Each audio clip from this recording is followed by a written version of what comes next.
শুধু দর্শক বন্ধু, আপনারা দেখছেন একে নিউজ বাংলার। এই মুহূর্তে দাঁড়িয়ে রয়েছি ফুরফুরা দরবার শরীফ। বর্তমানে রাজ্যে মারছে মুসলমান আর মরছে মুসলমান। ভারতবর্ষের দ্বিতীয় বৃহত্তম মুসলিম তীর্থস্থান এই ফুরফুরা শরীফ। বর্তমান পরিস্থিতি বাংলায় খুন খারাপি, রাহাজানি এগুলো বেশিরভাগ মুসলিমের নাম জড়াচ্ছে। বর্তমান এই পরিস্থিতির মধ্যে মুসলমানদের এই বর্বরচিত থেকে ফিরে আসা কিভাবে যায়? আমাদের সঙ্গে রয়েছেন ফুরফুরা শরীফের পীরজাদা সানাউল্লাহ সিদ্দিকী সাহেব। দেখেন, একটা বিষয় হচ্ছে, যারা ক্ষমতায় থাকে না, বিরোধী যারা থাকে, তাদের রাজনৈতিক প্রচারের জন্য অনেকটা এই সমস্ত শব্দগুলো ব্যবহার করা হয়, তারা ব্যবহার করে থাকে। এবং যারা ক্ষমতায় থাকে তারা সবসময় তাদের স্ট্যান্ড পয়েন্টটা এরকম দ্বারাই অনেকটা রাখে। এবার তার মধ্যে অনেক স্বচ্ছ নেতা থাকেন, তারা রুলিং পার্টিতে থাকলো, ক্ষমতায় থাকলো, তারা সেখানে গিয়ে পৌঁছে যায়। অনেকটা এরকম দ্বারাই চলছে। সর্বপ্রথম আমাকে ভাবতে হবে, আমার রাজনৈতিক আগে না একটা মানুষের জীবন আগে। দেখেন, মানুষ বাঁচলে রাজনীতি হবে, রাজনীতি বাঁচলে মানুষ বাঁচবে তা নয়, মানুষ বাঁচলে রাজনীতি হবে। আজকে যে কোনো পার্টি বলেন, শুধু পশ্চিমবঙ্গে বলেন না, যে কোনো রাজ্যে বলেন, যে কোনো দেশে বলেন, ভোট জনগণ দেয়। জনগণ দেওয়ার ভোট পরে মানে নির্বাচন করে কারা? জনগণ। তারা ভোট দিলে নেতা নির্বাচিত হয়ে ক্ষমতায় আসে। আজকে জনগণের ভোটে যদি নেতা নির্বাচিত হয়, তাহলে জনগণের জন্যই তো সব। তাহলে আমাদের উচিত সেগুলোকে লক্ষ্য রাখা। আর শুধু আজকে তামান্না বলে আমার ছোট্ট বোন উনি নয়, মানে বাংলা সহ আমি আমার ভারতকে ভাববো। আমাদের ভারতবর্ষে এই ধরনের আপত্তিকর ঘটনা এটা আমরা আশা করব না যে কোনো সম্প্রদায়ের মধ্যে এটা হোক।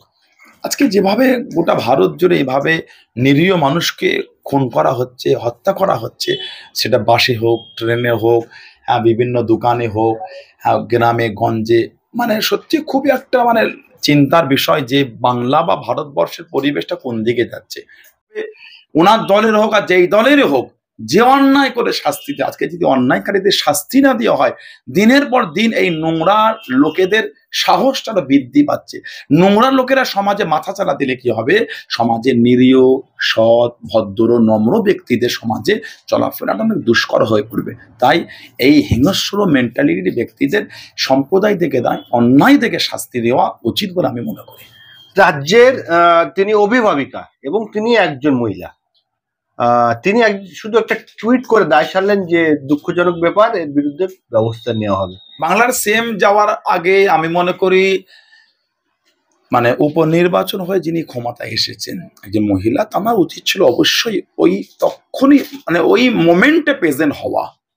সমস্ত র্যালি ফ্যালি বন্ধ করে দিয়ে যে একটা আপত্তি ঘটনা হয়েছে, মানে অনিচ্ছাই হয়েছে বা আমার ইন্ধন ছাড়া হয়েছে, তার তৎক্ষণিক ওইখানে প্রেজেন্ট হওয়াটা আমি মনে করি একটা মানুষ হিসাবে ওনার যাওয়াটা উচিত ছিল। এটা সত্যি নিন্দনীয়। আর বাংলা সিএম অবশ্যই তিনি একজন রাজ্যের একটা ক্ষমতায় আছেন, সিএম, মুখ্যমন্ত্রী, সেই হিসাবে ওনারও এই বিষয়ে আরো কড়া স্টেপ দেওয়া আমি মনে করি উচিত ছিল।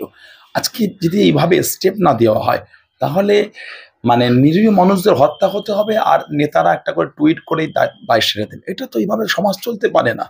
শুধু বাংলার ক্ষেত্রে আমি বলছি না, বা একটা মানে পার্টিকুলার একটা পার্টিকে আমি কেন্দ্র, যে কোনো পার্টি বা গোটা ভারতবর্ষ জুড়ে, আজকে গোটা ভারত জুড়ে আপনি দেখেন তো যেভাবে নিরীহ মানুষ হত্যা। আবার আপনি দেখেন যে মণিপুরে সে হিংসা আবার নতুন করে চালু হয়ে গেল। এই নিয়ে দেখেন কারো কথা নাই। বাংলায় যারা আজকে চিল্লাচ্ছে, দিন রাত যারা এক করে ফেলছে, মিথ্যা নিউজকে যারা সত্য প্রমাণের জন্য আগিয়ে আসছে, দেখেন তাদের সরকার মণিপুরে ছিল, তাদের কি বার্তা, তারা কি বার্তা দিয়েছে? আজকে এত মানুষকে মণিপুরে হত্যা করা হলো, বন্ধ হওয়ার পর আবার নতুন করে একটা অশান্তির রূপরেখা তৈরি হলো, সেখানে তাদের কি বার্তা আছে? প্রাইম মিনিস্টার সেখানে কি ভূমিকা রাখছেন বলেন? স্বরাষ্ট্র মন্ত্রণালয় সেখানে কি ভূমিকা রাখছে? সত্যি ভারতবর্ষ একটা কঠিন সময়কে সাথে করে লাগিয়ে যাচ্ছে।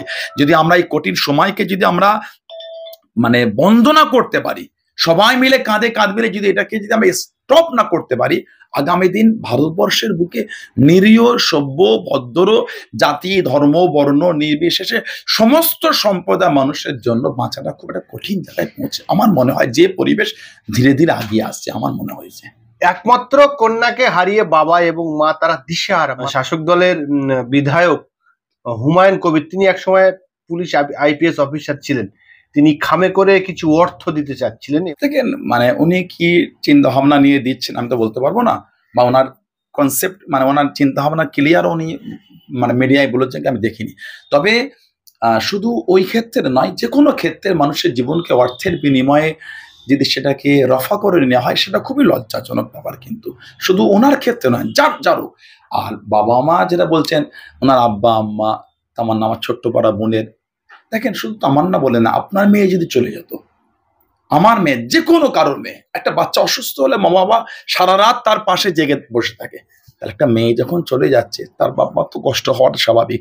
আপনার আমার যদি ঘটনাটা দেখে বা শুনে যদি আপনি আমি মর্মাহত হয়, আপনি আমি যদি কষ্ট পাই, তার নিজের রক্ত, তার কি অবস্থা হচ্ছে, এটা তাদের কষ্ট হওয়াটা স্বাভাবিক। তারপরও মানে সান্ত্বনা তাদের দিতে হবে, তাছাড়া তো আমাদের কাছে কোনো রাস্তা নাই। আমরা এটাই চাই যারা অন্যায় করে তাদের শাস্তি হোক, সেটা যেই হোক, যে ধর্মের হোক, যে সম্প্রদায় হোক, যে পার্টির হোক, অন্যায়কারীর শাস্তি হোক। যদি অন্যায়কারীর পার্টিকুলার শাস্তি হয়, আগামী দিন দেখবেন অন্যায় করতে মানুষ ভয় পাবে। তাই এই সমস্ত বিচারের দ্রুত, এই সমস্ত ঘটনার দ্রুত বিচার হওয়া উচিত বলে আমি মনে করি। বিষয় দেখেন মানে পুলিশের ভূমিকা জনগণের হেল্প করা, জনগণের উপর টর্চার করা নয়। আজকে প্রশাসন ডিপার্টমেন্টের মধ্যে কিছু আমরা দেখছি বিভিন্ন সময়, শুধু বাংলা নয় ভারত জুড়ে আমরা ভিডিও দেখেছি, নামাজ পড়ছিল বলে একটা পুলিশের পোশাক পরে একটা জঘন্য হিংস্র মেন্টালিটির ব্যক্তি, ঠিক জঙ্গি ক্যাটাগরির মেন্টালিটি একটা মানুষ, একজন নামাজ পড়ছিল রাস্তার ধারে, তাকে বোর্ডের বাড়ি পিটছিল। পরে শুনেছি তাকে নাকি মানে বরখাস্ত করেছে, বিভিন্ন নিউজ সমাজে চলছিল।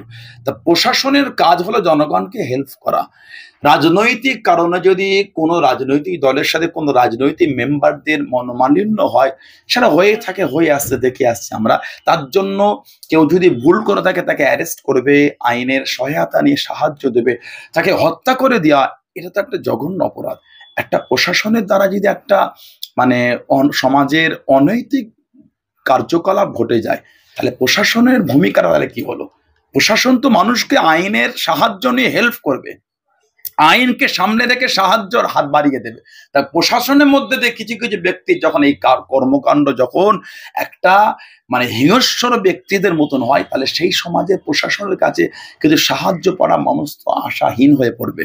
2 নম্বর বিষয় হচ্ছে, দেখেন কে কোন পার্টির না পার্টির, বর্তমান যিনি বাংলার সিএম আছে তিনি শুধু তৃণমূলের সিএম না, এটা সমস্ত বাংলার জনগণের সিএম, যেই পার্টিরই হোক।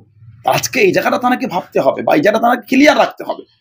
আজকে এই আবু সিদ্দিক বলে যে আমার যে ভাইটাকে, তাকে যে এইভাবে হত্যা করা হলো, কি কারণে হলো, কি এর পেছনে কাদের ইন্ধন আছে, এটাও কিন্তু রাজ্য সরকারের যারা আইন বিশেষজ্ঞ আছে, আইনের ভূমিকা পালন করছে, তারা কিন্তু সেই জায়গায় দাঁড়িয়ে এই কেসকে পার্টিকুলার মানে আপনার সার্চ করে অন্যায়কারীদের শাস্তি দেবে। এটাই হচ্ছে একটা রাজ্য সরকারের পার্টিকুলার ভূমিকা। একটা যখন সেটা রাজনৈতিক কারণে ভূমিকা চেঞ্জ হয়ে যায়, সেটা কষ্টদায়ক বিষয়, এবং এটা জনগণ কোনোদিন আশাবাদী না।